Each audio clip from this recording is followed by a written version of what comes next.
176 AD, Rome.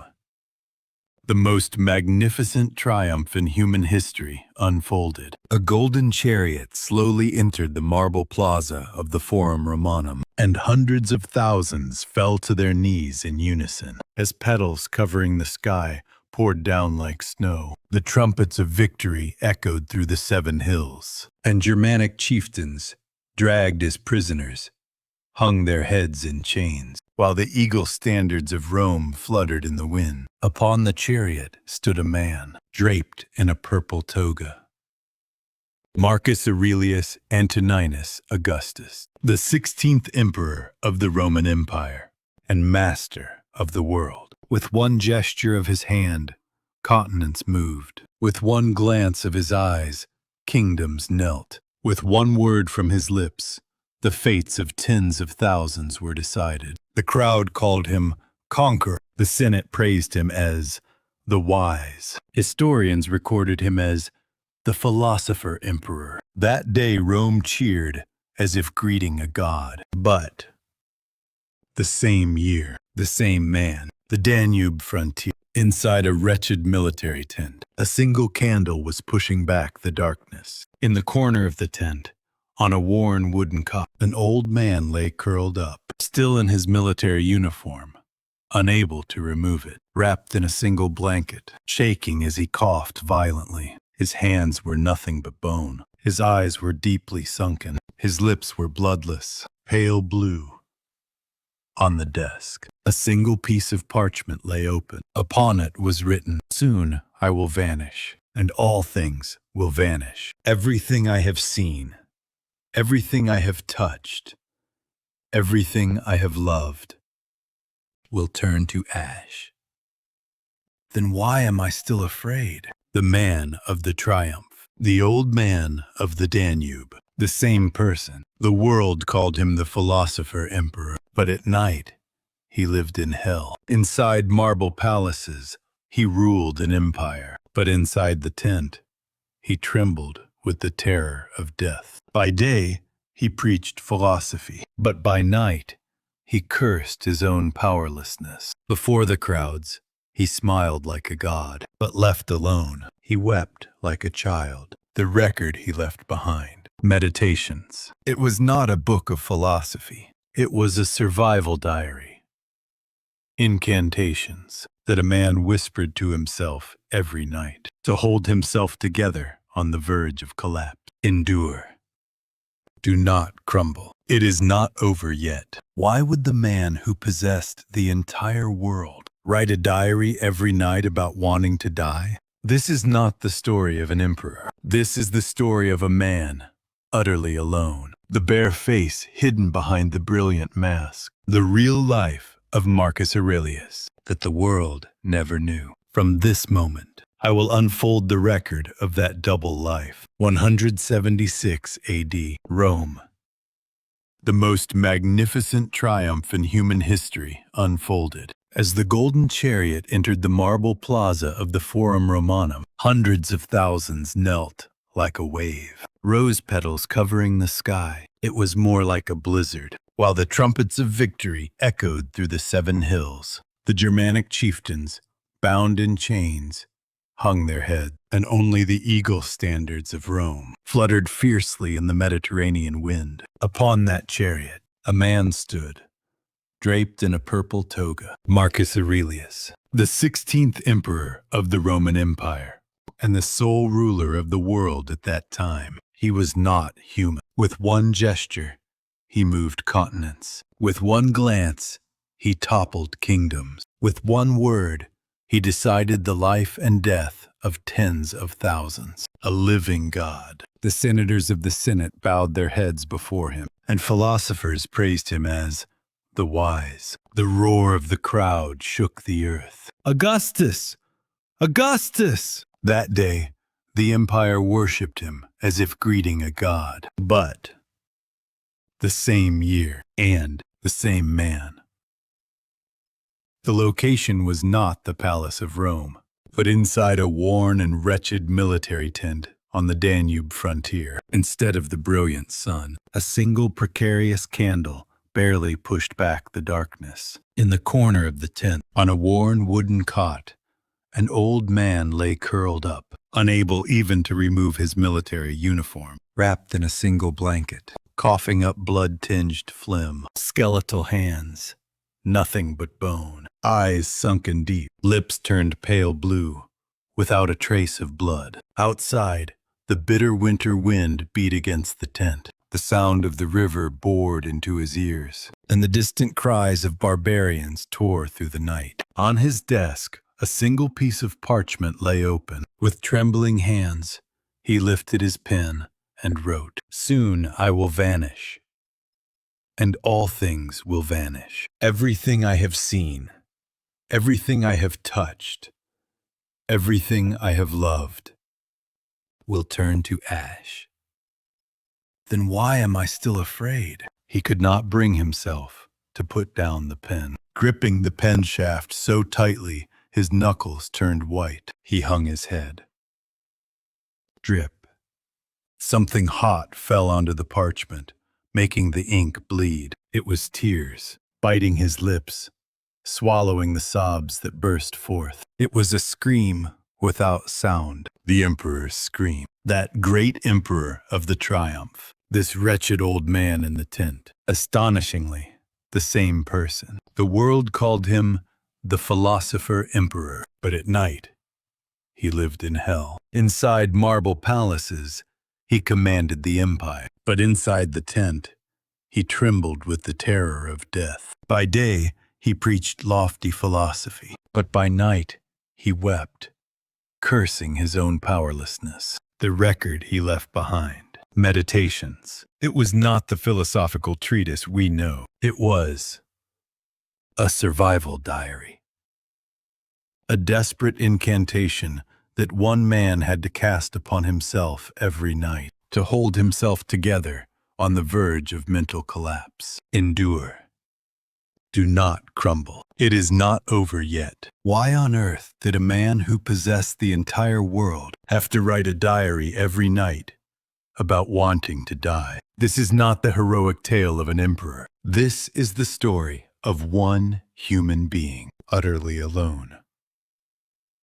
The bare face hidden behind the brilliant mask. The real life of Marcus Aurelius that the world never knew. The solitude concealed behind glory, and the despair hidden behind power. From this moment, I will unfold the record of that shocking double life. The emperor you knew does not exist. Only one suffering person will remain. 165 AD, the Roman legions returning from the east knocked on the empire's gates. They brought victory, but they also carried death with them. The Antonine Plague, the first recorded pandemic in human history. The disease spread along with the legions, crossed the walls of cities, and finally swallowed the entire empire whole. At first, it began with a light cough, but soon, high fever burned through entire bodies. Black spots covered the skin, and in the end, only agonizing death arrived. The streets of Rome transformed into a vast tomb. Each morning,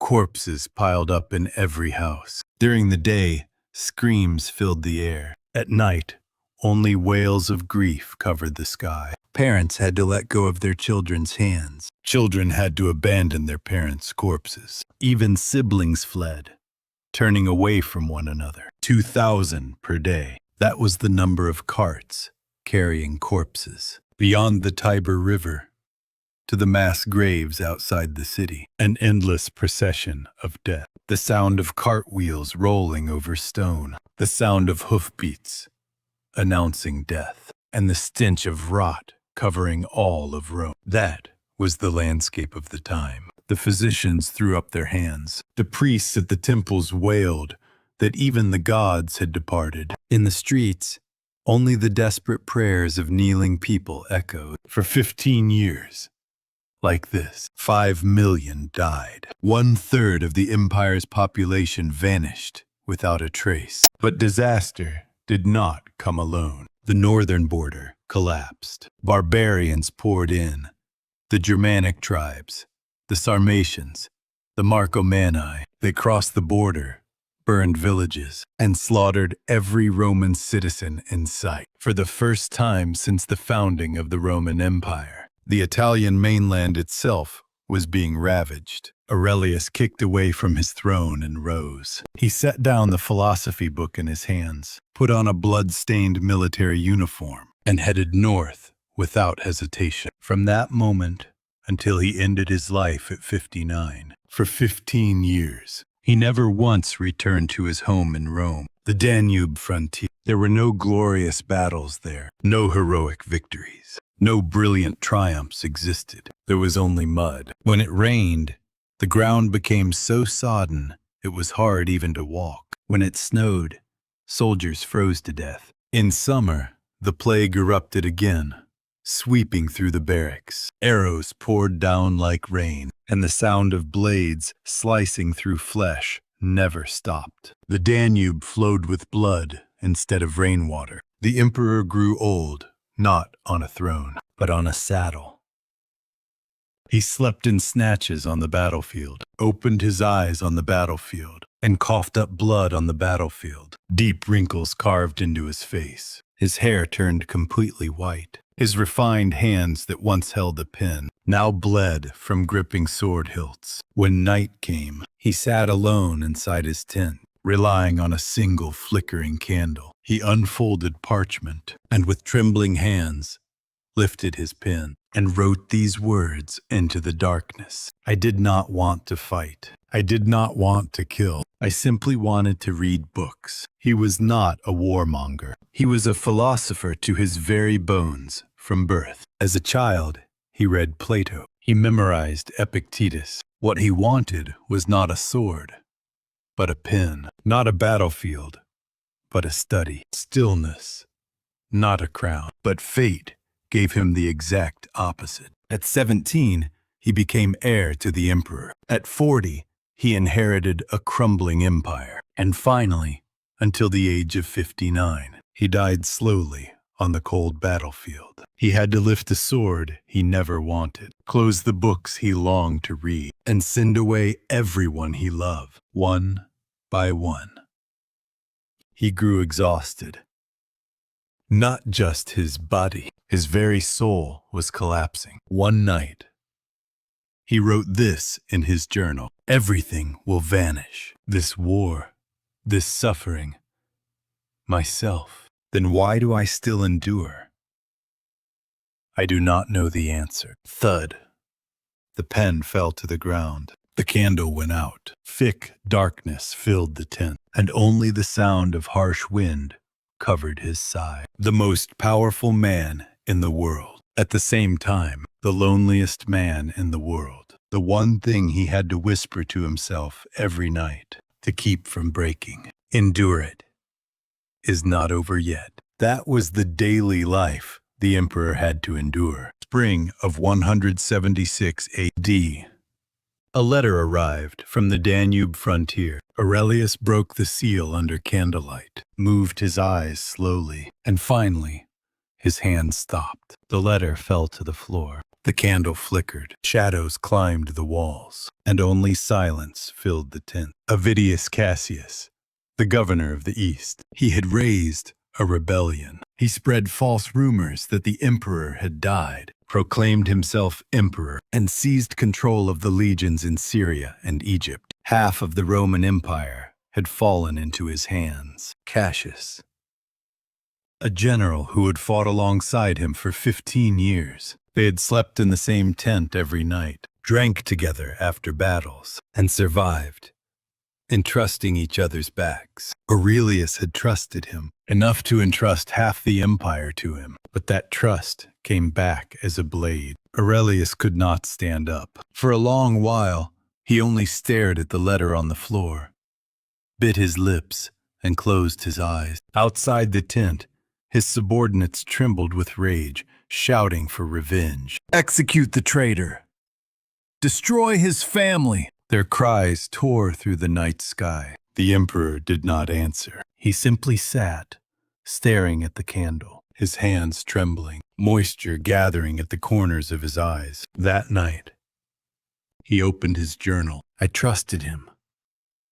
That was my mistake. But betrayal was not Cassius alone. Inside the palace, too, blades were hidden. Faustina, his wife, the empress, and the woman he had loved all his life. But throughout Rome, rumors circulated that the empress had carried on with a gladiator, that she had even instigated Cassius's rebellion. Whether it was truth or lies did not matter. What mattered was everyone believed it. Senators whispered, soldiers mocked the emperor, and even the merchants in the streets drank, using his misfortune as entertainment. The conqueror, who had brought tens of thousands to their knees, was now a husband made infinitely small by rumors. Aurelius said nothing. He did not deny the rumors. He did not defend Faustina. He simply remained silent. In silence, he festered alone, crumbled alone,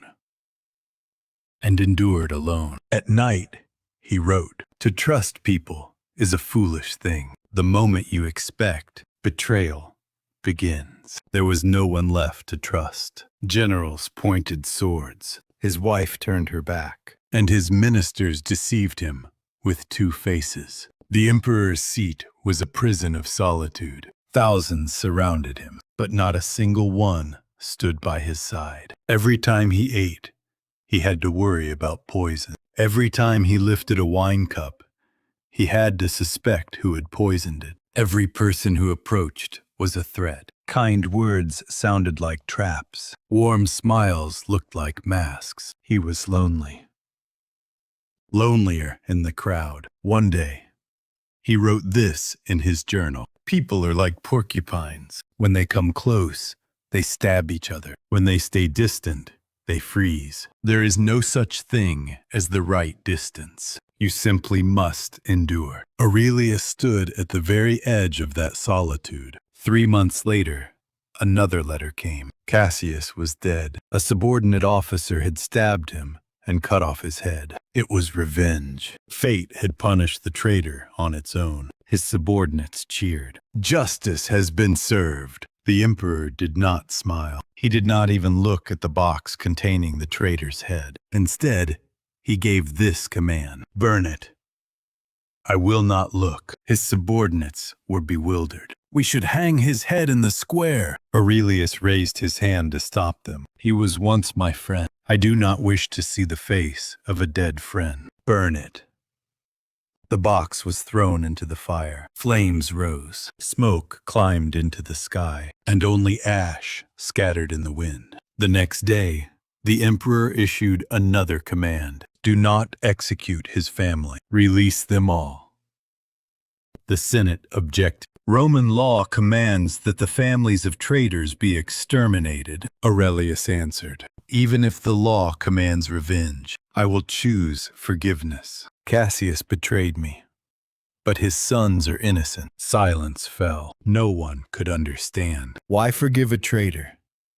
Why not take revenge? But Aurelius was not angry, because he had no strength left, even to be angry. That night, he wrote this one last time. I do not hate them.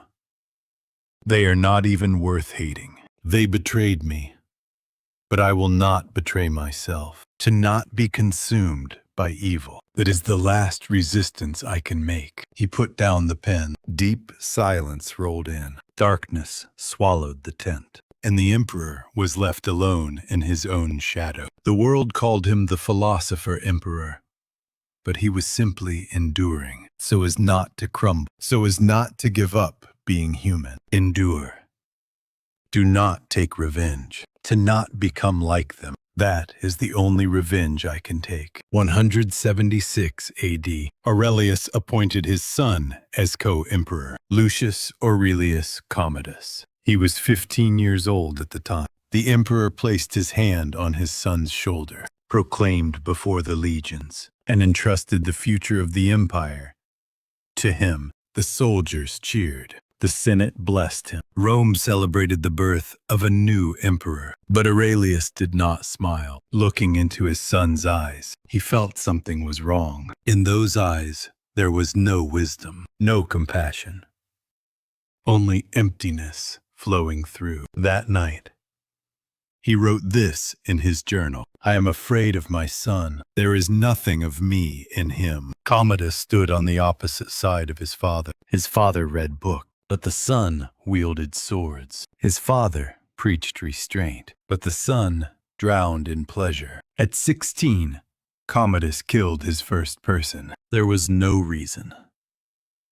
He said he was simply curious. What sound a person makes when they die. He lifted a sword, slit a servant's throat, and smiled as he watched the blood. Aurelius heard the news. He summoned his son, tried to teach him philosophy, and explained the dignity of human beings. Commodus did not listen. He yawned, stared out the window, and the moment the conversation ended, he kicked back his chair and left. At 18, Commodus held a banquet in the palace. Wine and women overflowed, and madness continued all night long. By morning, corpses were found. A nobleman killed in a brawl, a maid who drowned drunk in wine. Commodus did not care. At 20, Commodus entered the gladiatorial arena. The emperor's son, the emperor's heir, went down into the sand himself and lifted a sword. It was an unprecedented disgrace in Roman history. Commodus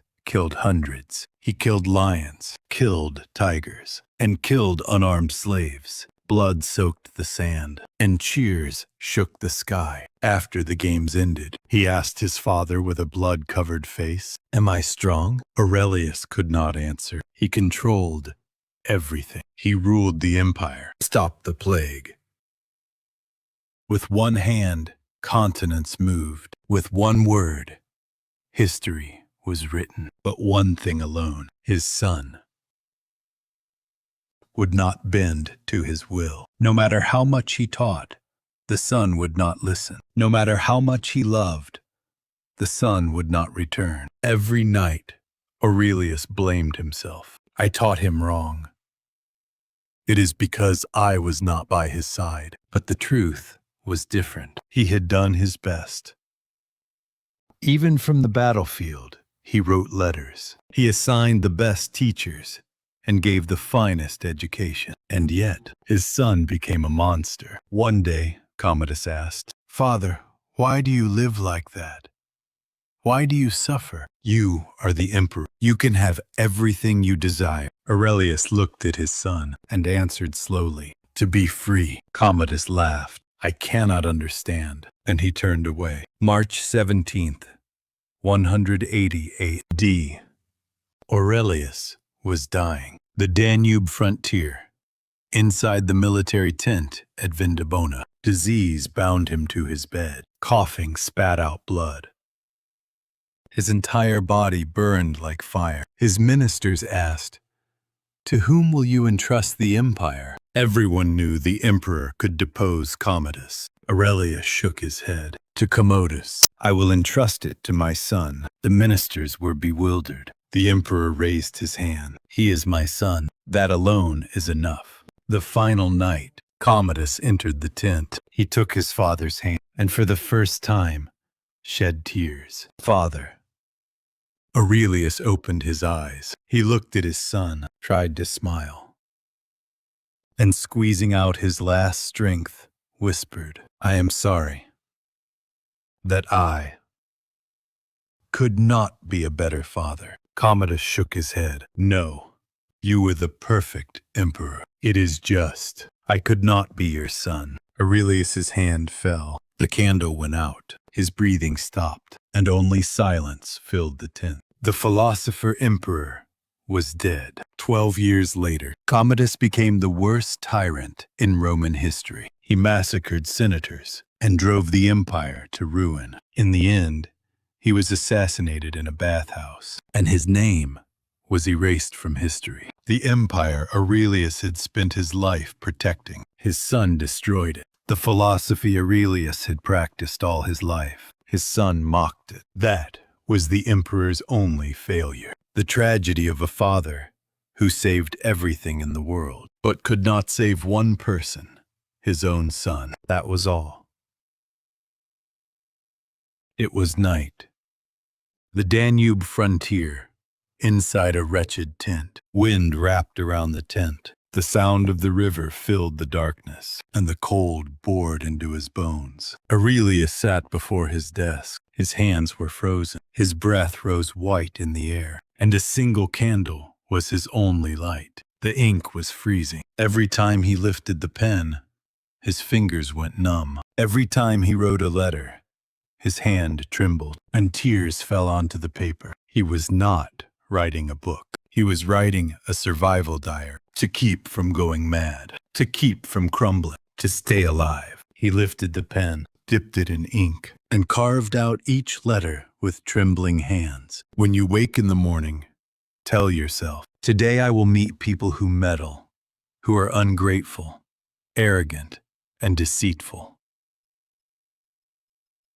But they are this way because they cannot distinguish good from evil. I will not hate them. That was the beginning of the Meditations. Later generations called it a book of philosophy. They praised it as a record of great thought, worshipped it as the wisdom of humanity. But the truth was different. This was the cry of one human being in a hellish reality on the verge of collapse. These were incantations he whispered to himself every night to hold on, endure.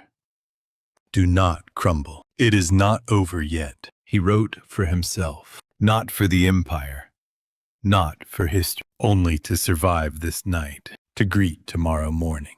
It was not writing. It was a desperate struggle to live. One night, he wrote, "A wound exists only when you believe you have been wounded." When Cassius betrayed him, he almost collapsed. When he heard the rumors about Faustina, he felt he would go mad. When his son became a monster, he no longer wanted to live. But he realized they had not betrayed him. He had chosen to be wounded. He lifted the pen and repeated it to himself. Wounds are created by the mind. Change the mind, and the wound disappears. The only thing I can control is my own mind. From that night on, he could endure a little longer. Another night, he wrote, even if others harm you, do not become like them. He wanted revenge. He wanted to kill those who betrayed him, but he stopped because he knew the moment he took revenge, he would become like them. If the traitor had defiled him, revenge would be defiling himself with his own hands. He whispered through tears, just because they are evil does not mean I must become evil. I will remain myself. In this hell, the only thing I can control is myself.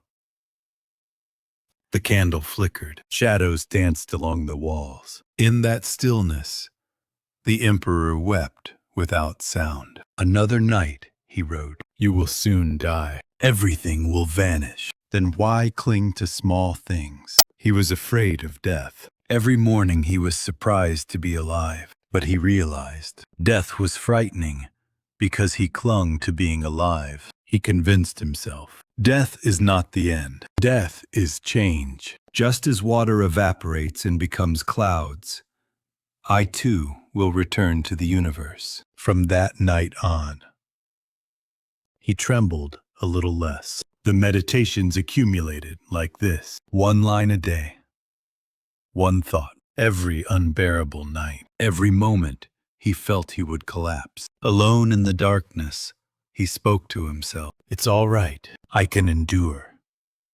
It is not over yet. That was his fortress.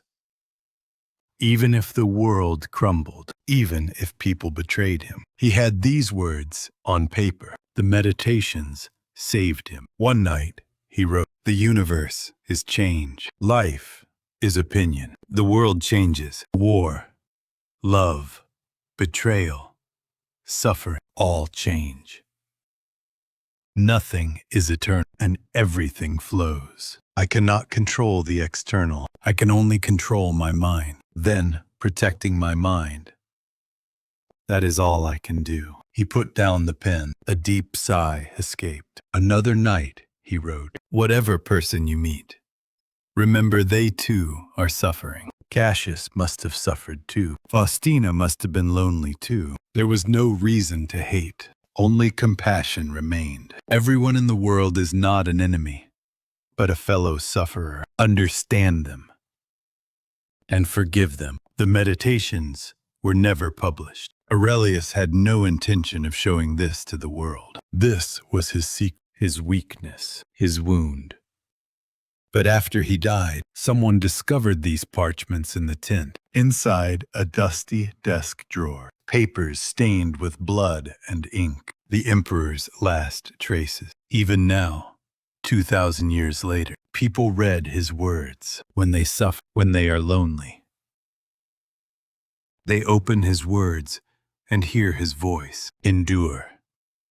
Do not crumble. It is not over yet. That was the meditations. The record left by one human being fighting alone in hell to protect himself. That was the truth of the meditations. March 17th, 180 AD. The Danube frontier.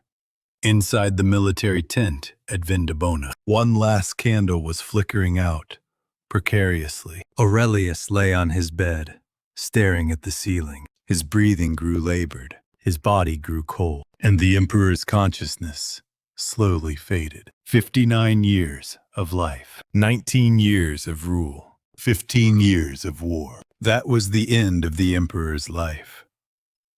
In his final moment, what did he think of? Glorious victories? Great achievements? No.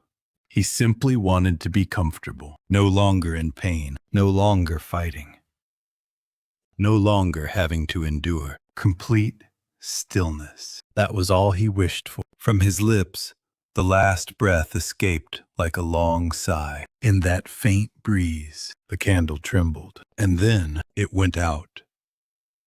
The philosopher emperor was dead. How should we remember him? A hero? A wise philosopher? Or a failed father? The truth is this: he was not a hero.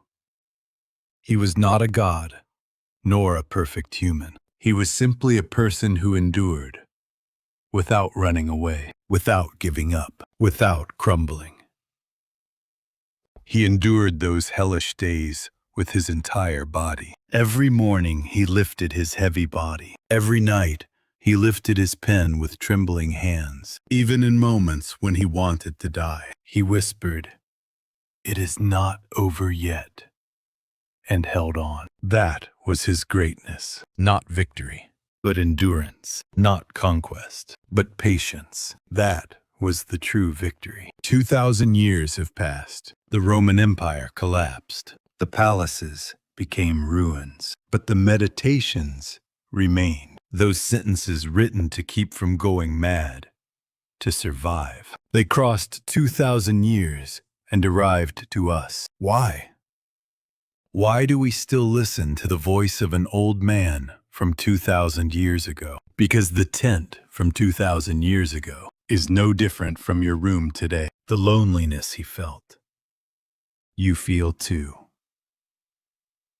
The betrayal he experienced, you experience too. The suffering he had to endure, you must endure too. The era has changed, but human suffering has not. Whether emperor or commoner, whether Rome or New York, we are all fighting the same fight. The fight to endure, the fight not to crumble, the fight to survive. That is why his story does not end, because his story is your story. You too wake up every morning and fight. On the subway to work, at your office desk, in your room, late at night. Exhausted, but you rise. In pain, but you smile. About to collapse, but you hold on. You too are wounded. You are lonely. And yet, you continue to live. That is your struggle. It is no different from Aurelius's struggle. So you too should write. Lift a pen, unfold paper, and write your own meditations. Just sentences to endure today, to keep from crumbling. I can endure. I am all right. It is not over yet. That alone is enough. Even if the world crumbles, even if people betray you, you have your own fortress. There, you will never crumble. just as Aurelius did. Back to that tent again. One precarious candle, trembling hands, endure. Do not crumble. It is not over yet. 2,000 years ago, a man whispered this in hell. 2,000 years later, we whisper the same words. That is the essence of life. And that is why we are here, alive, right now. The emperor's struggle, the human victory, and the story of us all. I hope this story has brought you some small comfort. Even if wounded, we can still keep from crumbling. If this channel has been helpful to you, please support us with a subscription and a like. I will return with meaningful stories next time. Thank you for listening.